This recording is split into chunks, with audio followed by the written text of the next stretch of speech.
మన దేశ స్వభావమే అది, త్యాగం, సేవాభావం. అందుకే ప్రపంచమే గౌరవిస్తోంది దేశాన్ని.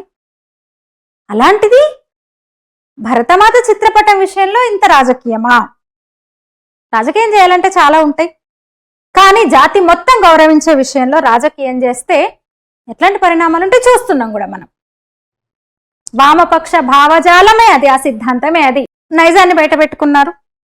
కార్యక్రమాన్నే రద్దు చేసి, రాజ్భవన్లో కార్యక్రమాన్నే రద్దు చేసి సచివాలయంలోని దర్బార్ హాల్కు తరలించారంట. అయితే గవర్నర్ కూడా ఏమాత్రం తగ్గలేదు.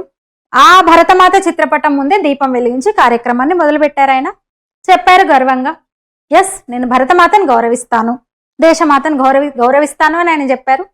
అయితే పినరయి చెప్తే మంత్రులు, పినరయి ఆదేశంతోనే, పినరయి జోక్యంతోనే మంత్రులు దాన్ని నిరసించారు, వ్యతిరేకించారు. భరతమాత చిత్రపటం అక్కడ ఉండడానికి వీల్లేదని అన్నారని చెప్తున్నారు. అరే, ఎందుకంత కాషాయం అంటే ఎందుకంత వ్యతిరేకత? భరతమాత అంటే ఎందుకంత వ్యతిరేకత? ఈ దేశమాతను ఎందుకు గౌరవించరు? కాషాయం ధరించిన వివేకుడు అన్నాడు, భరతమాతను నిత్యం పూజించాలి,